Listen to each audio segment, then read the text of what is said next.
Hello friends, good morning. Enjoy life সমাজে সবাইকে সাথে। আর আজকের ভিডিওটা অনেক সকাল সকাল।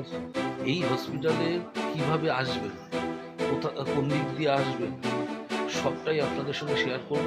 তো চলুন আজকে ভিডিওটা শুরু করা যাক। আর আমি পৌঁছে গেলাম এখন হচ্ছে বিশ্ব বাংলা গেটের কাছে। এই যে বিশ্ব বাংলা গেটটা দেখতে পাচ্ছ, এর ডান দিক চলে যাচ্ছে হচ্ছে নিকো পার্ক, মানে সল্টলেকের দিকে। আর আমরা যাব হচ্ছে বাঁ দিকে, মানে লেফট সাইডে। আর এই যে দেখো, এই যে থার্ডটা ঢুকছে, এই থার্ডটার পেছন পেছনই আমরাও ঢুকবো। এই হলো বিশ্ব বাংলা গেট। এইখান থেকে 1 মিনিট। বন্ধুরা, এতকাল ক্যান্সার চিকিৎসার জন্য আমাদের দেশের পূর্বাঞ্চলের রোগীদের অর্থাৎ কলকাতা সহ পশ্চিমবঙ্গ, ওড়িশা, বিহার বা ঝাড়খণ্ডের রোগীদের ছুটতে হতো মুম্বাইয়ের টাটা মেমোরিয়াল হাসপাতালে। শুধু পূর্বাঞ্চল নয়, দেশের নর্থ ইস্টের রাজ্যগুলি অর্থাৎ আসাম, মণিপুর, মেঘালয়, ত্রিপুরা, মিজোরাম, নাগাল্যান্ড, সিকিম, অরুণাচল প্রদেশ ইত্যাদি এসব রাজ্যের ক্যান্সার পেশেন্টদেরকেও ছুটতে হতো মুম্বাইতে, কারণ ওখানকার টাটা মেমোরিয়াল হসপিটাল ক্যান্সার চিকিৎসার ক্ষেত্রে ভারতবর্ষের মধ্যে শ্রেষ্ঠ, এটা বলার কোনো অপেক্ষা রাখে না। এখন কলকাতায় একই গ্রুপ অর্থাৎ টাটা গোষ্ঠী গড়ে তুলেছেন টাটা মেডিকেল সেন্টার। এর ফলে বর্তমানে দেশের পূর্বাঞ্চলের রোগীদের আর মুম্বাই পর্যন্ত দৌড়াতে হচ্ছে, বেঁচে যাচ্ছে সময় আর টাকা। সেই সঙ্গে রোগীরা পাচ্ছেন মুম্বাইয়ের মতোই এক ধরনের অত্যাধুনিক পরিষেবা।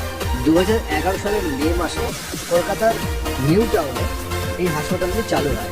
এই হাসপাতালটি পরিচালনার দায়িত্বে রয়েছেন টাটা মেডিকেল সেন্টার ট্রাস্ট নামক একটি চ্যারিটেবল ট্রাস্ট। পরবর্তীকালে 2019 সালের ফেব্রুয়ারি মাসে টাটা মেডিকেল সেন্টারের ফেজ 2 ইউনিটটি চালু হয়।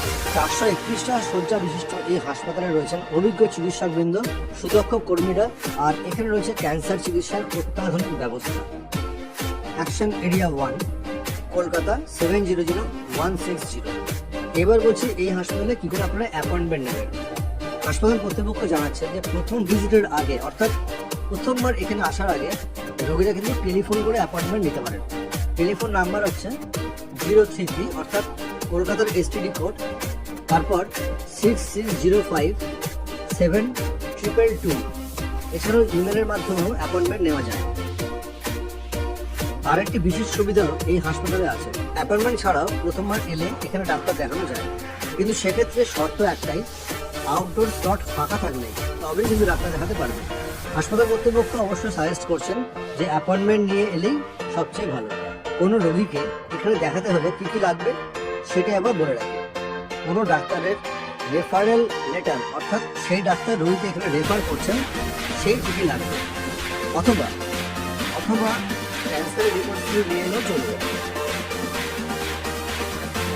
এই প্রসঙ্গে বলি, হাসপাতালে ঢুকেই ফ্রন্ট ডেস্কে যে সমস্ত হাসপাতালের কর্মীরা থাকেন তারাই কিন্তু রোগী এবং তার পরিবারকে গাইড করেন এবং সমস্ত কিছু বুঝিয়ে বলে দেন। কোন ডাক্তারকে দেখাতে হবে সেই ব্যাপারে ওরা কিন্তু সম্পূর্ণভাবে সহযোগিতা করেন। বন্ধুরা, হাসপাতাল কর্তৃপক্ষ কিন্তু আরেকটি সাজেশন দিচ্ছে, সেটি হচ্ছে রোগীর সঙ্গে অন্তত একজন এমন কেউ যেন থাকেন যিনি রোগীর তরফে যাবতীয় ফর্মালিটি অর্থাৎ ফর্ম ইত্যাদি ফিল আপ করা, স্টাফদের সঙ্গে যোগাযোগ করে সমস্ত বিষয়গুলি বুঝে নেওয়া, ডাক্তারের সঙ্গে কথা বলা এবং চিকিৎসা সংক্রান্ত পরবর্তী স্টেপ কী কী হবে সেগুলি আলোচনা করে একটি সিদ্ধান্ত নেওয়া, এই কাজগুলি তিনি যেন করতে পারেন।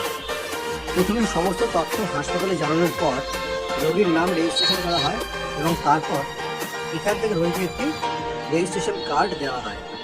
এই কার্ডটি অবশ্যই খুব যত্নে রাখা দরকার, কারণ হাসপাতালে চিকিৎসা চলাকালীন প্রতিটি ক্ষেত্রে কিন্তু এই কার্ডটি কাজে লাগবে।